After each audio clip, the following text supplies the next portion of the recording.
the need to raise capital for software products is becoming less required as compared to 10 years ago, 15 years ago, where there was a lot more investment required to even try to find your product market fit. And now you can just vibe it out in a weekend potentially, and that's a game changer.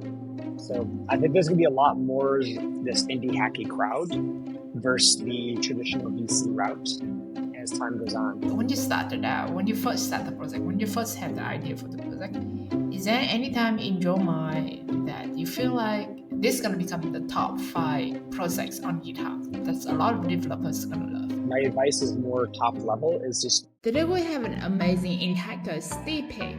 Steve grew his startup Codecov to 5 million in ARR. During his founder journey, Steve took a complete contrarian approach. He focused on quality of users over quantity, executed well instead of chasing winner-takes-all market share, finally selling his startup in a way that earned him both valuable lifelong friendships and freedoms. In this conversation, Steve said his framework for developing an engineering mindset, why empathy is a secret ingredient to motivations, how to find the developers who actually value their time enough to pay for your tools, why patience, not speed, is a real building block of something meaningful, and why building routine outside of work, like spending time in nature, have managed the chaos of entrepreneurships, leading to be a better entrepreneurs. With this, I bring you Steve Pig. So today we have Steve Pig, serial sole founder, X5, indie hacking from middle of nowhere in Colorado, farming in his free time and casually exiting Codecov at 5 million ARR. Let's unpack how he does it. All right. Hi, Steve. Thanks for being on the podcast today. Thanks, Sandra. Yeah, it's great to be here. Tell us a little bit about your first venture, what worked, what completely failed, and what you learned the hard way.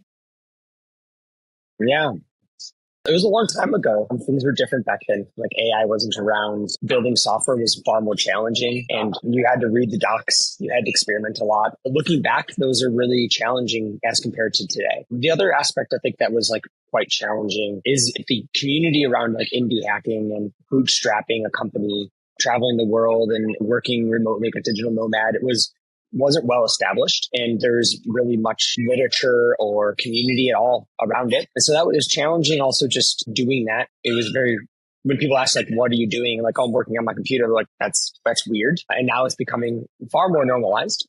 But there's an element of being lonely, but at the same time, that can be a superpower because you're able to move fast. You're able to have a lot of context of your company. So there's some benefits there as well too. But it started really early, and I'm very fortunate to have that opportunity.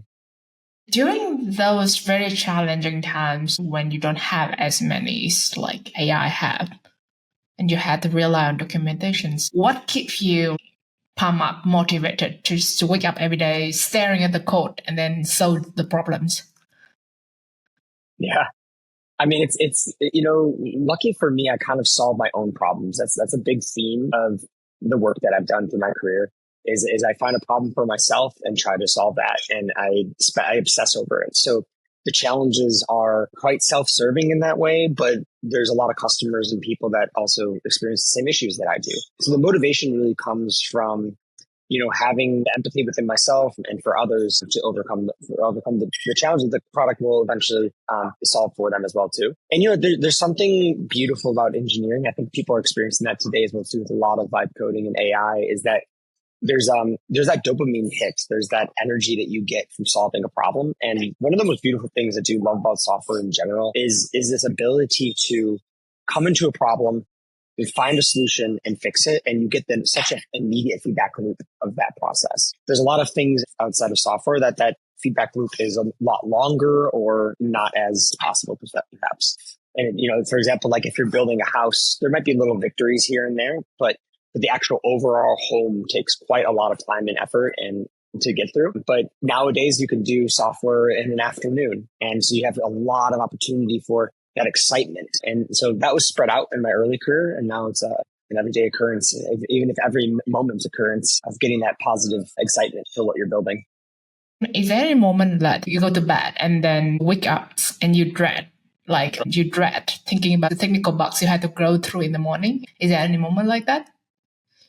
Yeah, I mean that for sure, naturally. But you always you try to prioritize yourself to do the best thing you can moving forward. And definitely when you start having a lot of customers, you prioritize their needs, you prioritize their issues so that you make sure you have them be happy instead of maybe building the next feature or something. And that motivates you a lot through that process. So like dread is maybe not the way I would put it, is more the challenge that I had was, waking up in the middle of the night with a server being down or needing to scale up my resources. And that's something that also doesn't quite exist anymore today. Things are like auto scaling, and things are the software is so much more reliable today as it was 10, 15 years ago. And, I remember, having to like be a little bit more hands on with services to be like, oh, how many containers do I have running for my service? And that's now with our distribution through apps, like Vercel or Supabase or, there's a bunch of these options. They are, they're scaling for you. And that's the huge headache off of the growth process in your startup. So I think I remember it's actually this famous story, this very famous story in the startup world. It was, Friendster was a very, very big contender, challenger toward Facebook in the early 2000s. And then the server went down, and then the founder would go hiding in his bed for days. He would not do anything because he could not, he's just too much for him. It's overwhelming for him. What do you think that make you can tackle a very big hairy challenge head on? Or what make you think walk us through the process where you actually had to tackle very big and difficult problems? Yeah. Yeah. It kind of it loops back a lot to the other questions as well too, with getting that joy out of solving problems. I think I often, when I give advice or mentor people, I often have this concept of having an engineering mindset. And it's such a thing that I think people overlook. It's that I think the people that are most successful do have a drive for solving problems. And if they encounter an issue that they don't have an avoidance of that issue, they take that on as a challenge, and they take that on as something that they can have joy in the process of learning and overcoming that challenge. And so that mindset, I think, is something that I feel very blessed to have. And I'm not sure how I necessarily achieved it or not, but I've always had a very strong urge to overcome challenge, which provides that motivation to do it. So, I don't know how I can give advice for how to have that, but you're going to be in a really good position as an engineer, as a founder, if you look at challenge and you look at problems and you look at these things as opportunities to learn and grow. And then overcoming them becomes a joy. And I look forward, actually the things I don't like doing are the easy things. The things that I really enjoy doing are the hard things. And that's, sometimes that can be the biggest challenge in software. Yeah. So there's a lot of curiosity. Yeah. Yeah. Yep. Yeah. And, just to go off of that, one of the challenges that I have, to be honest, to be transparent, is I'm not the best at marketing my tools. And I'm not saying that marketing is easy, but it doesn't feel as challenging as writing complex software, right? So I need to figure out where's the challenge in marketing where that can take my attention and try to figure that out more. Or that might be something it might be really easy for you to find a nice logo and nice brand name. And it might be easy to come up with a flashy website, but that might be not be the most important thing to do. And so I try to encourage people to do the harder thing. And kind of leave off some of these easier things for when you're feeling maybe a little bit burnt out or tired. You can kind of tackle the smaller problems, the easier things that you're used to. Yeah. So at some point, you decided to indie hacking from rural Colorado. How did that come about? Did the cows and the chicken have productivity? Yeah. So, I think that people they meet me, and even on this podcast here, you can see my exuberance, my passion, and, my flamboyancy at times too. But, I really do enjoy the solitude, and there's elements of enjoying the peace of not having anybody around and having animals and having nature around that I deeply enjoy. So, animals haven't necessarily inspired me in some ways, but being in nature and being a little bit in my own environment allows me to have a lot more peace to the busyness of my mind. So, especially nowadays with AI coding, you can multitask like amazing amount, and your brain, at least for me, gets very context flooded. And that can be a really big challenge, because if you're flooded with your computer's context and then your phone's going buzzing like crazy with your social media stuff, and then you hear trains and cars and the bustle of life outside, your life is heavily stimulated. And so I think being in rural Colorado and being kind of out there in the middle of the mountains, I'm reducing some of that stimulus, so that I can focus more on the quality of life and my startups themselves too. This is actually, this is very beautiful. Do you meditate? Does it seem like something someone who meditates would say? Yeah, I do quite often. Yeah. I had a moment in my past where I got very, very into yoga. I still am very much today, but I was doing it like twice a day, and it was a big part of my life, and it still remains so. And yeah, I think it's really important. Oh, that's why you look so fit. Yeah. Wow, you do it 2 times per day yoga? That's excellent. That's amazing. How did you do it? Like, how did you do 2 times yoga per day? My life was different back then. I only did 2 things during the day. It was work and yoga. So that was a different life. But currently now I have a lot of other things, including family and a farm that I'm cultivating, with a garden and the chickens. And in the spring, I'm going to get goats. So things evolve. But I find time to, meditate before. Like I don't watch movies. I'm pretty strict about when I go to bed to take time to like meditate and shut off the lights and just like think about and let the thoughts drain out before going to bed. So there's some like good rituals that I have, and yoga is certainly part of that as well too.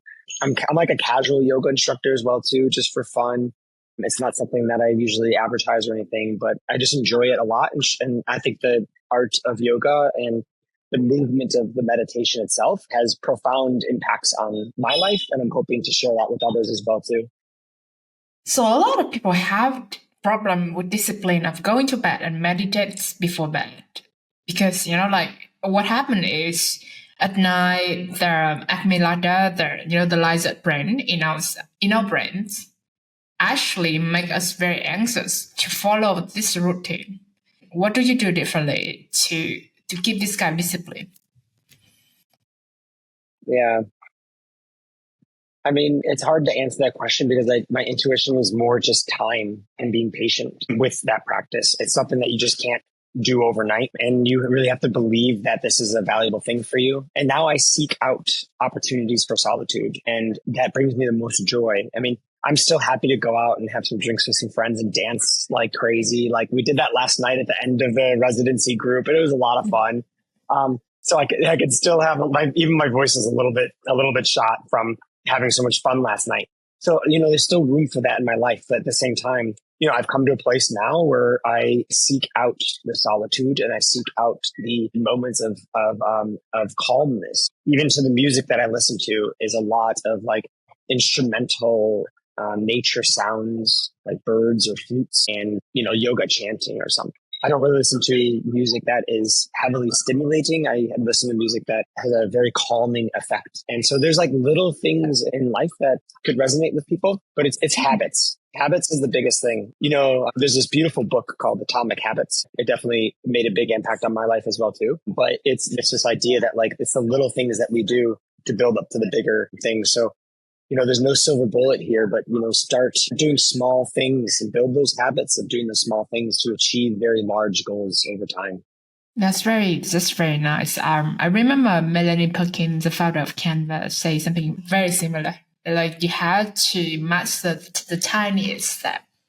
Even if you have ridiculously big goal building $1 billion company, you still have to master the tiny things. It's beautiful. So what is the weirdest thing or funny things that happened while building your early projects?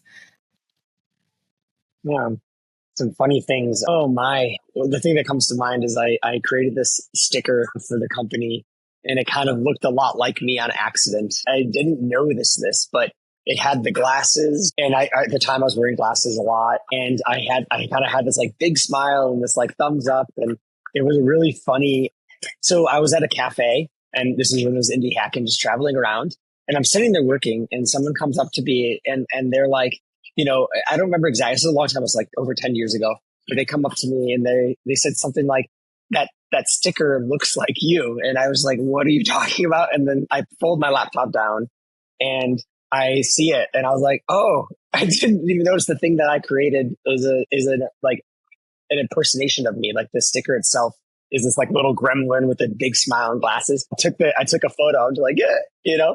And that photo is actually a beautiful memory. And so the irony of the story in a way, or the poetry in it is somewhat that like the products you make are an incarnation of you. You put your energy into it and manifest something that's really beautiful that is a representation of you. And so at that moment, it kind of dawned on me that like, wow, like this product that I'm building, which was Codecov at that time, is very much a product of me. And it allowed me to connect even more with the thing that I'm building because people saw myself in it. And I thought that was really beautiful and also really funny at the same time. That's definitely a good few moments, like somebody recognize you and your product sticker. So you have like a lot of joys in that. That's actually cool. I think it's very important that you do something like silly like this. And this is what I love about software and SaaS culture is the sticker. I have one on my laptop right now. Mm-hmm. It's like if awake you code or you drink coffee, or if you drink coffee. But I love startup sticker culture. I think there's a lot of experimentation and joy with it. So if your early ventures were a movie, what would it be called?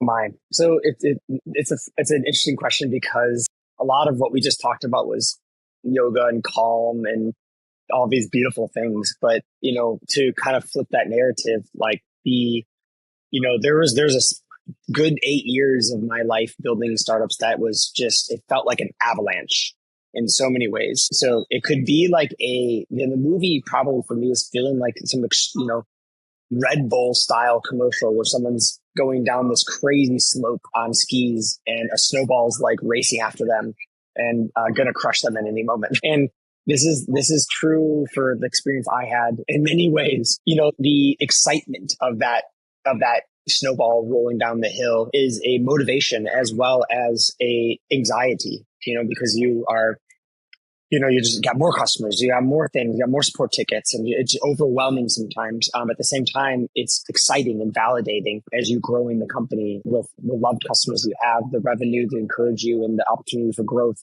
But at any moment, things can just shatter. So, you're going down the slope in this movie and, you smash into a rock because your servers crash overnight and you're like, oh my gosh, I'm going to lose all my customers and everything's broken. And, but then you get back on and you go again and, you overcome those challenges. So, and I do find it hard sometimes to talk about this because I think that the game has changed so much that a lot of the experiences I had are almost not even possible today because of the systems that have been placed in and the tools that we have now prevent a lot of the issues that I had 10 years ago. And so there's new problems now. I think that the summary of my movie is, I think, an avalanche snowboarding experience. That's amazing. That's amazing. So beside yoga and a lot of this coming to, what anchor you, like what pushed you through all these hard times? Like what element and factors? Yeah, family can provide a lot of stability. But yeah, patience is a big thing. I think it's like, especially nowadays, I'm trying to be more, what's true today for me and in the age of AI and everything that we have such a fast, like everything's so fast. The phones are fast. AI is fast and everything is changing so fast. And I think that we need to take a moment to just take a breath and not feel a sense of urgency as much as people would advise that, like, because it takes time to build something that makes an impact. And so when I think that there's a lot of emphasis from a lot of people about like how fast you can get something out and how fast you can, do these things. Quality comes with time to craft a narrative, craft a product, craft the value statement. And I'm concerned that there's too much just throwing out a lot of slop and things that are not really done with intention. But there's downsides to also taking too much time building out, which I'm also suffering with as well too sometimes. it's, you get into that builder's dilemma of it's never good enough. It's never good enough. So balancing those forces is a difficult process, but I do think that there's a balance between those two nonetheless. This is very interesting. A lot of people advise you to be patient, but very few people advise of you how to be patient. Right? Yeah. Yeah. What do you think? How? I think there's a lot of ways. Yeah, a lot of ways. But so one of the things that I found is that I can get like encompassed and wrapped up in what I'm doing so much that I lose sight of the bigger goal. You just start building next feature, or you take one feedback too seriously and you don't take a step back to take the bigger picture view. For me, the tools that I use to try to like take a step back are as simple as walking on the beach or going for a hike or meditating before bed, and trying to be strict with yourself to not have your phone nearby or your computer. Like, this is a time where you cannot write notes. You cannot, because you're going to come up with amazing ideas during an active meditation or a hike or something, and let those ideas just fall as if it was like an ocean, and just let it start to go deeper into your consciousness. And that's okay. You don't have to feel the urgency and rush to get it done, because I think there's moments where letting it simmer on the mind can ultimately result in a better outcome, whether that is to not do it or to do it more with intention instead of just doing it because you can. I think that the age of AI now, with the tools that we have, it's becoming more possible to do anything. That doesn't mean we should do everything. Right. So discernment is very, very, very important. So this is very interesting. I think it's come back to the theme of like meditations, doing like wind down activity, and you must spend the time to do it. And this is very interesting that I came up with most of my ideas when I'm lying in the bed at night, and my mind agonized about how can I not capture all of this. And in the mornings, when I open the laptop trying to work, and I absolutely have no idea at all. This happened too many times. So you exited once. What is the hard decision in letting go of a project you built from scratch? Yeah, it was an amazing opportunity. And there's definitely some pros and cons from that I learned. I may have made some different decisions during that time, knowing what I know now, but I'm still very blessed by the people that helped that process and ended up acquiring the company and taking it to the next level. So I'm very thankful for everybody involved forever, for sure. Some of the people are some of the best friends now. As you grow and you learn, I don't hold anything in regret. I look at it as a lesson learned. And the thing that I want to move more towards is being patient with, your growth and who your customers are, and understanding them, and building a company that matches the lifestyle you're trying to achieve. I think earlier on in my career, I didn't quite understand that, or maybe I was just in a different place, and that's okay. But, I don't think I was as intentional as I am now with what I desire and what is best for me. So yeah, so moving forward, I definitely would like to be far more attentive. How does this company align with my needs and my lifestyle choices versus just, growth over everything. That's beautiful. That's very beautiful. It's all come down to being alive with your goals and your lifestyle. So when you started out, when you first start the project, when you first had the idea for the project, is there any time in your mind that you feel like this is going to become the top 5 projects on GitHub that's a lot of developers are going to love? Is there any time you're like, this is going to become the shit? No, this is kind of a simple answer, but I had ambition to want it to be impactful, but it didn't really cross my mind that it actually could. Like, there's a difference between that, almost the arrogance of like, this will be a big tool versus I really hope and I want to aim in that direction. So, once I decided to bring Codecov to the masses and invite people to use the product, of course, naturally, you're like, I can't wait to see how far I can take this. That's very natural. But to have the opportunity to have it used by a pretty significant amount of the developer ecosystem is quite a privilege and a blessing.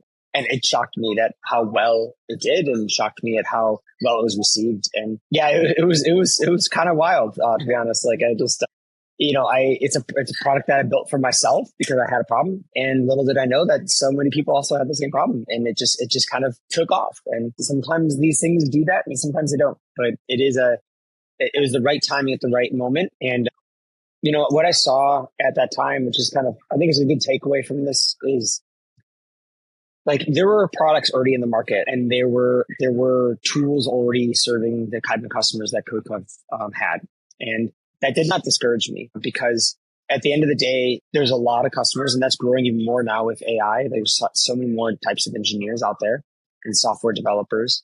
That term is changing its meaning. That there's so many people that there's not one product that can serve them all, and so I think it's important to look at the industry as there could be 10 or 15 or 20 companies that almost do the exact same thing, but have a beautiful market on their own and clientele on their own. So for me, Codecov was started with like, well, I'm just going to do it differently because I need this particular piece filled in, and I'm going to do that one thing. And I did that one thing well.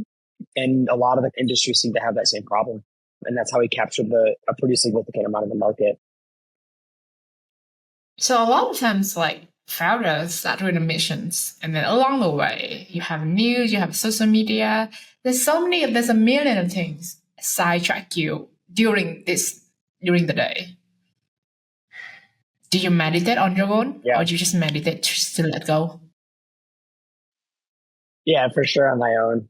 Yeah, and I also don't do, one of the things I actually need to do more often is actually engage on social media. My problem is not that I do too much of it or do the classic doom scrolling thing. Luckily, I haven't gotten too captivated by that. Like, I don't personally like doing Instagram or TikTok or any of those kind of things. And I really don't use X or honestly any social media, no Facebook. It's kind of wild. There's something about the privacy of my life and my experience that I value, and I don't really know what that is exactly. It is something that I know is valuable nonetheless. I know it's valuable to connect to your audience, and the audience, is in different social media platforms depending on your company. So I need to get more involved with those things. But there also is the benefit of my avoidance of them because I'm not distracted by them. And so I have to find out the balance between taking advantage of the platforms because that's where my customers are versus avoiding the downsides of getting overly consumed by the content in there as well too. It's all come down to intention, and that's why I think so many successful founders swear by meditations and being mindfulness during the day. Like, what are you doing? Why are you doing this? Yeah. So a lot of founders chase Silicon Valley. You've done things differently. What is the biggest advantage of doing your own way? Well, I mean, I think it comes down to lifestyle. Some people do have the great ambition of building some big company. But I think the times are changing greatly. That's why we're even here with like the hacker residency in Da Nang here, because there's a different way, and that it's becoming more illuminated now. There's the way of the indie, as you could say, but there's the way of not raising venture capital and building more of a sustainable company that meets your needs and potentially needs of a couple employees. And that's really nice. That's very possible today. So, it really comes down to intention. I've met plenty of people that still have an intention to try to make a big splash in the industry by creating something novel and new and a big company. But we're in different days now. The need to raise capital for software products is becoming less required as compared to 10 years ago, 15 years ago, where, there was a lot more investment required to even try to find your product market fit. And now you can just vibe it out in a weekend potentially. And that's a game changer. So I think there's going to be a lot more this indie hacky crowd that I believe in versus the traditional VC route as time goes on. So venture capital is going to have to they're still going to have their place for sure. Like, they're valuable assets in our global economy, but they're going to have to evolve knowing that there's going to be a lot of companies that just don't need that funding to get started. So they're going to have to change their business model or change the strategy of which they find founders that need that tool. Because that's what that is in the end of the day, is that venture capital money is just a tool. And a lot of people, because of AI, are no longer needing that tool. That's very interesting. So do you have any moment of like, oh, if anybody can build software, why would I bother? Do you have any moment like that? It's not true today. So I don't really bother myself with the future too much. I have a lot of I would love to go off into all this philosophical, what the future could in store for us and where software may evolve, but it's hypothetical nonetheless. I think you can make a good prediction, but it's all still theory. And, people could just build software to themselves I do think that's going to be the inevitable future, but it's not where we are today. And I don't want that to discourage the work I put in. That's one answer. The other one is actually just crafting. Sometimes you don't know what you need until you experience it in a way, right? So I think there's plenty of opportunity in the market in many different industries where innovation is still required because not everybody knows what they need. And that's what the act of innovation is that you're experimenting with something new and you're putting in the effort to craft that properly. I don't think that can happen over a weekend unless you've been thinking about that idea for some time and then it's about time to execute. But the truth is it wasn't that weekend of execution. It was all the months or years leading up to that of thinking about a problem. And now you have the time and space to execute on the problem. I think the overall advice would be live more deeply and then just ignore the surface noise of like influencer. And which is so strange. We try to influence ourselves with this podcast, but your advice of like least slowly crafting, getting to know an industry and its problem. I think that's the key. Yeah, and it's not the only thing, not the only way, but it's certainly I do think it is a good way. Yeah. So, how do you determine which feature to design for the products? How do you determine? Yeah, so I think you're asking like how do I choose the next feature to build? And it's there's more or less two phases of this, right? You have a phase where it's before a customer is using your product, and then there's the phase of there is customers using the product. Obviously, having customers influence that decision is really important. But before that, if you're on your own trying to figure out what to build to try to find product market fit and try to find your first customers, that can be a big challenge. I tend to like to do the feature that is self-serving in a way because I do like building tools for myself. So what do I need to feel the power of this? Because I have the vision, but I need to actually use the tool to feel that power from it. But there's always this breadth, which is the width of the product versus the depth, which is the height of a specific feature. I typically recommend trying to go something that provides more breadth to experience what is it like to go end to end as a customer in this and not worry too much specifically on the depth of one feature until you know what that larger user journey looks like. And then when you establish that, you can learn a lot and then you can go deep on something next. So it's not one size fit all here, but that's the guidelines that I use myself. Do you have fear of talking to customer? I have a problem sometimes trying to find them, right? It's right. In a busy industry today, we're in an attention economy now for sure. Like attention economy. It wasn't the case earlier. People 10, 20 years ago, this was not the case. It's becoming more and more difficult to get people's attention. So that's the challenge now. But talking to customers is one of the greatest joy that I have. And I love to feed off of their energy. I love to hear the problems that they have because at the end of the day, I love the engineering hat. I love solving problems. I just something about it. I just absolutely love solving problems. So listening to customers and hearing their problems is an absolute joy of mine. And it's a privilege to be able to build product that they use to solve that problem. That journey is exhilarating. Right. I think that's why people are building. I mean, that's like, I think there's what I just said is a strong element of people's motivation along that journey. That's beautiful. That's very nice. Do you have any tips for pricing a SaaS for developers? I mean, of course, you got to know your market. It's a big piece of it though too. But there's a lot of research by people as well too you can go really deep with that as well. But also intention of what you're trying to do. Me personally, I might be pricing on a more premium tier, so more expensive because I'm not looking for the quantity of users. I'm looking for the quality of users. I'm looking for the people that really do care about this problem and are willing to pay a higher price tag because of that. Now, some customers I may not have the opportunity to get, which is okay with me, versus the other side where it's like you're really trying to get as many as you can. These are very product dependent outcomes as well as personal choices. And so kind of going back to being intentional, like think about who you want as your customer. If you're fortunate to be in that position, which I'm building new startups and I haven't earned that yet, but when that time comes where I can start to choose my customers, I'm going to do that with a lot of intention and price accordingly to the types of customers that I want to be working with, to be serving, to be proud to provide a product to. And that price reflects that greatly. Do you think like a wealthier customer are better?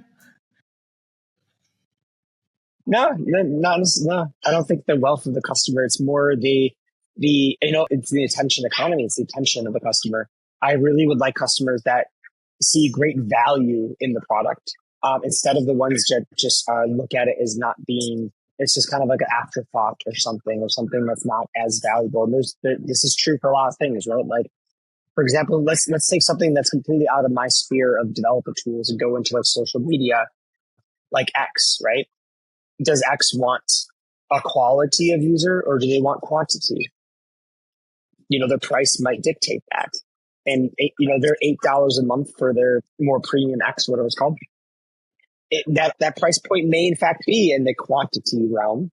But what if it was $100 a month? That's probably far more into the quality of each customer. So they want a more exclusive environment but they want to be more hands-on with the customers. They want to understand them more to provide more value. But these are very different decisions. And so it depends on the product, depends on what you want as a founder. But my advice is more top level is just don't seek the greatest amount of money. Try to focus on quality of life. Like who are you proud to serve? And what is the quality of life you're looking to get out of your product to support your family, to support your hobbies, to support the lifestyle that you choose? Do you think that advice, don't seek the biggest amount of money, because when you thirst for money, it's actually make you distracted and more impatient? Would you say that? Yeah, I mean, I don't think money is the source of happiness. I don't think money is a great tool for sure. Like you can travel and you can eat good food and you can take good breaks from work and enjoy more family time. So it's a great tool, but there's a certain amount that has a diminishing return of value. If you're fortunate to be in a position of having a lot of money, there's a level where it's just too much in a way. It just doesn't help your life. And, being humble and sharing that, like I've been in both situations where I've been in a position where I was fortunate to have a lot of money. And then I also back into a position where I don't.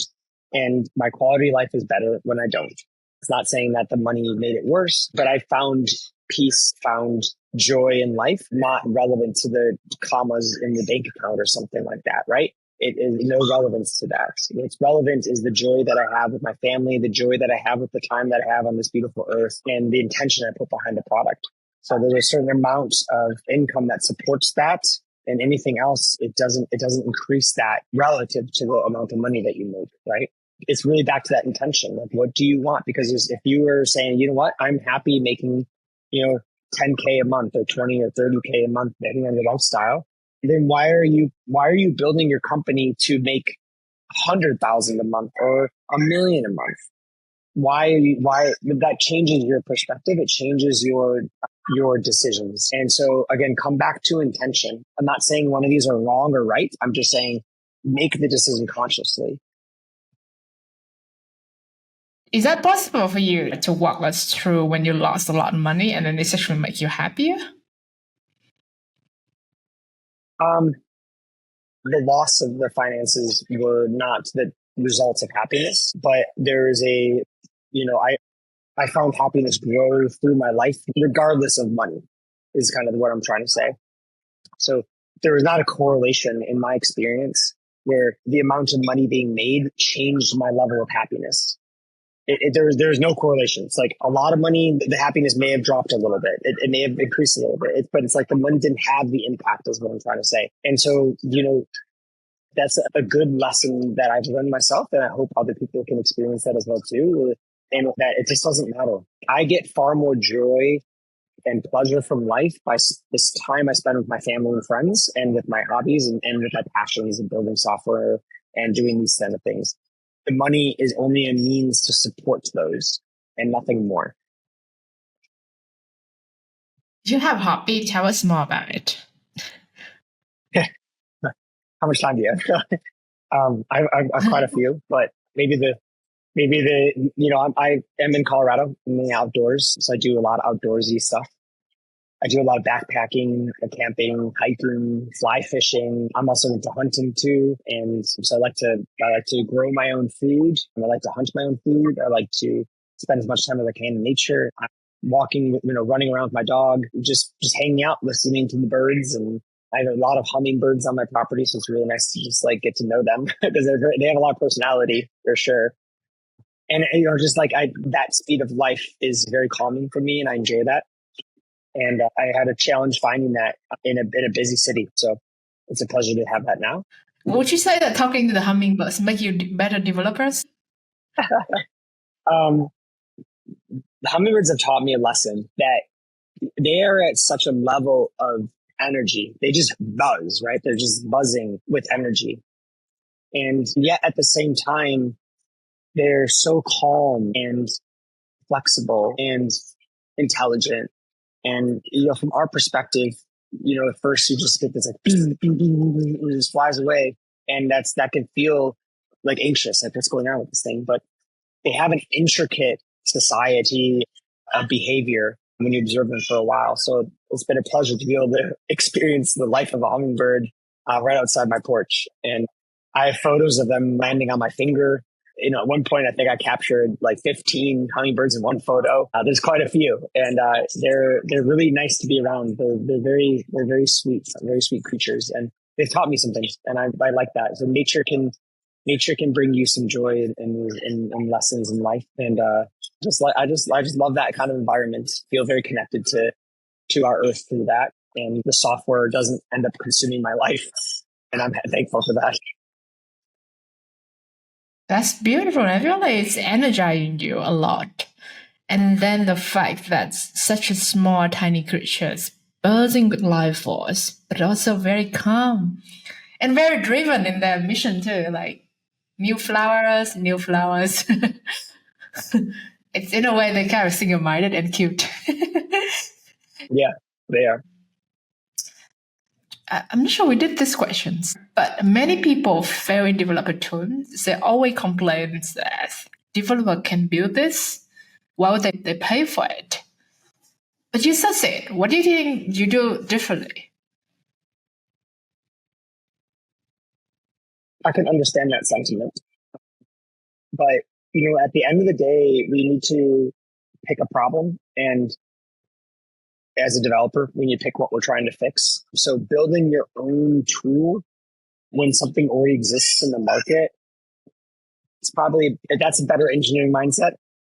I have a problem, let's go find a tool to solve it first before I build it.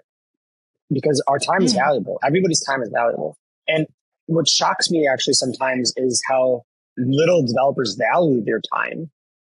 Because there are tools out there that cost $5 a month or $10 a month. And they choose not to use them. And that shocks me. Right. Because their 1 hour of billable time is far exceeding the $5 a month for a tool that can help them. So I'm not saying we should just be frivolous and buy a bunch of tools, be intentional about it. But this idea that developers can build on their own, true, they can, but they shouldn't in many cases. But there are times where you do the research and you look at the market of tools and what you need does not exist. And that's a great opportunity for coming into a market to provide that tool. And then the question is, how do I build a tool that developers see value in and want to use it? But there's more examples of that than the opposite, right? The entire developer ecosystem is built upon the foundations of each other. And the GitHub provides that as evidence, right? And, the fact that we're able to build stuff in a weekend now, vibe coding, is just proof of that we are building upon each other's past. And so there's more examples of using the tools instead of building your own. And sometimes they have price tags on them, and sometimes they're not. And that depends on a lot of things. But I do always encourage people to not be discouraged by the idea that developers can build their own tools. Be encouraged that most of them are paying for tools that they don't want to build. Wow, I think this is very important. I think this is a very important lesson to learn here is that you need to pick the narrative that you want to hear in your mind. You need to pick the narrative because for everything that happened, there are also opposites can that happen too. You need to pick that narrative, that coaching mindset, whatever you call it. You need to pick the positive narrative that can drive your action, not the narrative that make you numb and functions. So we come to like something fun questions here. Okay, coffee or tea? Definitely coffee. I'm definitely loving the Ethiopia pour over. So. Oh, hey, that makes two of us. I really like Igachev, which is a very common choice and popular reason from Ethiopia. Mm-hmm. But there was one year my barista gave me this unique blend that I never tasted before. It tastes like lychee, so fruity, so summer. It's the best thing that ever. And I think the crazy thing is about Ethiopia that they produce the best quality in the world, but because of their political instability, you don't get the same blend every year. So this makes the game even more crazy too. I don't know if you are a coffee nut. Yeah, I can definitely nerd out on some coffee. So most ridiculous failure story you never told publicly. Well, so I was on the way to, I was younger and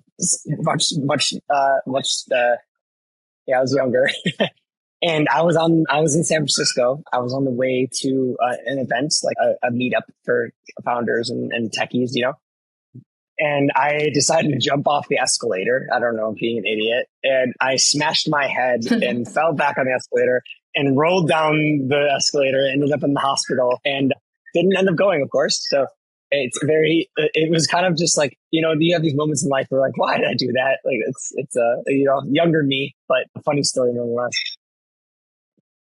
Wow. I'm glad that you still have the mental capacity to build software today. Yeah, maybe it helps. I don't know. It could be very unfortunate if we lose your greatest mind. So if you want to build software, what would be you doing for jobs? Yeah, I'm actually very much enjoying living off the land and farming, and software can be feeling a little bit like you're not working with people and like directly. So if software wasn't my thing, I'd be way more involved with a human to human connection. So this might be through a therapy, like massage therapy or psychology or something, or maybe in health or something. That I like impacting people's lives. It just so happened that I built developer tools to do that. You could totally fit in as a massage therapist. I could see that. I could see that. You have that ease around you. So let's name 4 books that have the most impact on your life. Man. Well, so I mentioned Atomic Habits earlier. I think that's definitely up there. And then, I'm going to jump around a little bit because it's not just business. It's also everything through life. So I think stoicism is a beautiful thing to be aware of, and encourage everybody to at least understand the philosophy behind stoicism. So there's a lot of books. Seneca is a classic, and Meditations, Marcus Aurelius is one of them too. The Manual. These are great books for having a really I do believe mindset's everything, no matter what career you are in. And so, if you could take anything away from maybe this talk that we've had here today, it's if you're having challenges, start from the base of mindset and try to improve your personal life before you can improve your business life is maybe a good place to start. But and also maybe some Malcolm Gladwell has been really fun to read too. He's a really captivating author. Yeah, he's really fun. So maybe Blink, if it comes to mind. And then if I'm going to choose one more, I'm going to go sci-fi here. I'm going to go to Egan. Oh gosh, what's his name? He's a quite not known author, so I might have to follow up with you on that because it's been a while since I read some of his book. But he writes short stories. I think that the story that comes to mind from him that, if I remember properly, is like the oh god, I'm gonna have to come back to you on the specific book, but it's Egan, like Egen is the guy's name. Beautiful writer for sci-fi. Gets you thinking a lot. Wow. So sci-fi's, meditations, stoicisms. How stoicism make you a better founder?